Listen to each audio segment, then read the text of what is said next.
Can you believe that Warren Buffett pays less in taxes than his secretary? You might be wondering how a billionaire could possibly pay fewer taxes than a secretary earning an average income. Watch to the end of this video to find out why. There are two types of taxpayers: those who simply accept taxes as a natural part of life and pay whatever the government tells them to, and those who do everything in their power to avoid paying taxes. We will refer to these two types of taxpayers as Paul and Jack, respectively. Paul sees paying taxes as a normal part of life and doesn't see it as a big deal to hand over his $15,000 worth of income taxes at the end of the year, even though he earns $40,000 annually. On the other hand, Jack is a medium-sized business owner who draws a salary from the tech company he built from scratch. With over 50 employees working for him, he has seen his business grow year over year. Jack despises taxes and thinks that it is unfair for the government to take a huge chunk of his hard-earned money, especially when the government had no part in making his business a success. Jack is subject to various types of taxes, such as personal income tax, sales tax, excise tax, property tax, and investment tax, due to being taxed personally and as a business owner. Therefore, he decided to investigate how large corporations avoid paying taxes after hearing that Amazon paid zero income tax in 2018 despite earning over $200 billion in revenues that year. Jack was determined to avoid losing a sizable chunk of his earnings to taxes and sought ways to cut down on the amount of corporate tax his business pays while also reducing his own personal tax bill. In his hunt for tax strategies, Jack discovered the following techniques.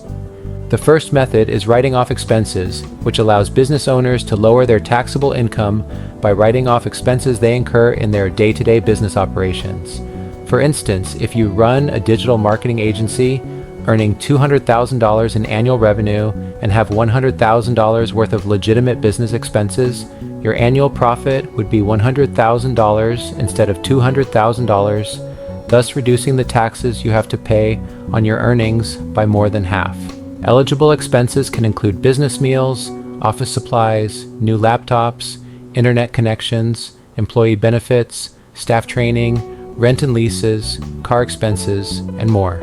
The second method is diverting income.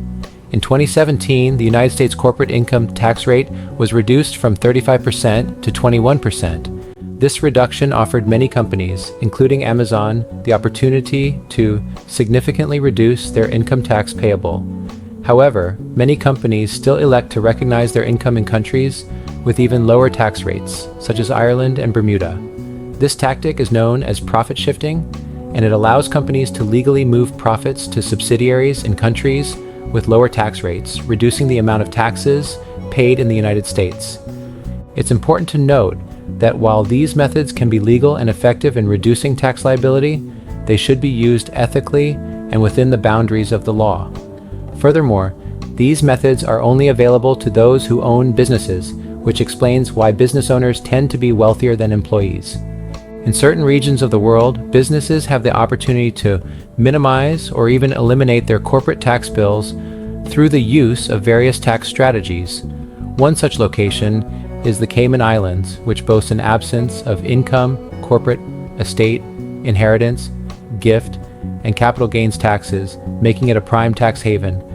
Without any taxes, it is clear that businesses stand to save significant amounts of money by setting up shop in such a destination, as they get to keep all of their earnings. For example, if a business earned $5 million in a year, it would normally have to pay $1,750,000 in income tax at a rate of 35%. However, if the business had set up in the Cayman Islands, it would not owe any income tax, meaning that it could keep almost $2 million for itself.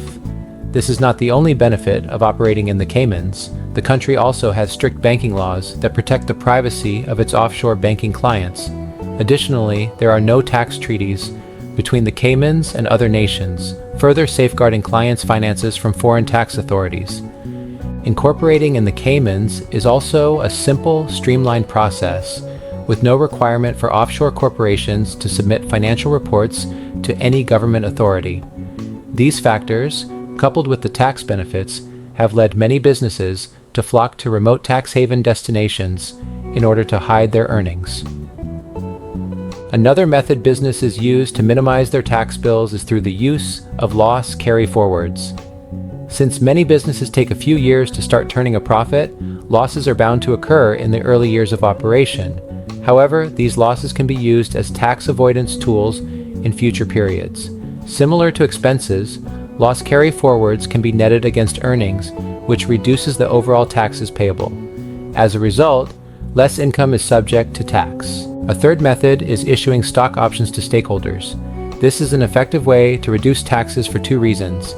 First, issuing stock options is recorded as an expense, which reduces profits and ultimately the amount of money subject to tax. Second, no cash changes hands when stock options are issued, meaning that companies can reduce profits through expenses and maintain a strong cash position. Companies that use this strategy can also benefit by incentivizing their shareholders to further increase the stock price. Despite these tax strategies, business owners still need to withdraw some income from their business in order to maintain their lifestyle. To minimize the personal tax owing, business owners can leverage geographical tax laws. For example, someone like Jack, who lives in the high-income tax state of California, may want to relocate to one of the 7 states with no income tax, such as Texas, Nevada, or Florida. This way, he can save the 13.3% tax rate he is currently paying and still enjoy the sunshine. Real estate investment is one of the most popular ways for the wealthy to grow their wealth and make their money work for them. It offers not only the opportunity to generate income, but also tax benefits. When you own a property, it becomes a depreciable asset that reduces in value over time, allowing you to deduct depreciation from your income and reduce the amount of tax you have to pay. Repairs to the property and mortgage interest are other deductible expenses that can further reduce your tax. The more you spend on expenses, the more you can reduce your tax bill. However, when a property is fully depreciated, selling it triggers tax. The good news is that a 1031 exchange can help defer the tax if you buy a new property within 60 days of sale. This allows you to continue to depreciate your properties and sell them in perpetuity, never paying the tax while still generating rental income.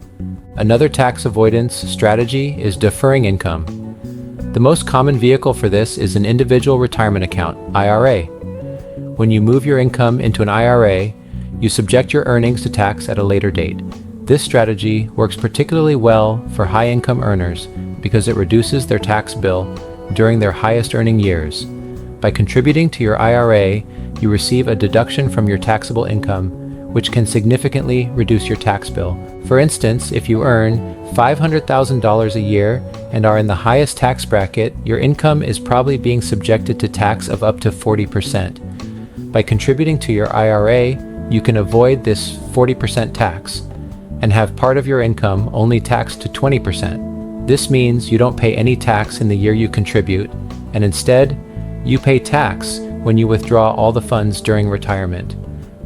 The money you withdraw during retirement is likely to be taxed at a lower rate, so the difference in tax rates is how much you can save by using this income deferral technique. With all these tax avoidance techniques in your financial toolbox, you only have one question left to answer. Which type of taxpayer will you be from here on out? Will you be a Paul, paying the full amount of tax, or a Jack, using all the tax avoidance strategies available to you to grow your wealth and make your money work for you? The choice is yours. Subscribe to WealthWise to continue watching more videos like this on your way to expand your financial education.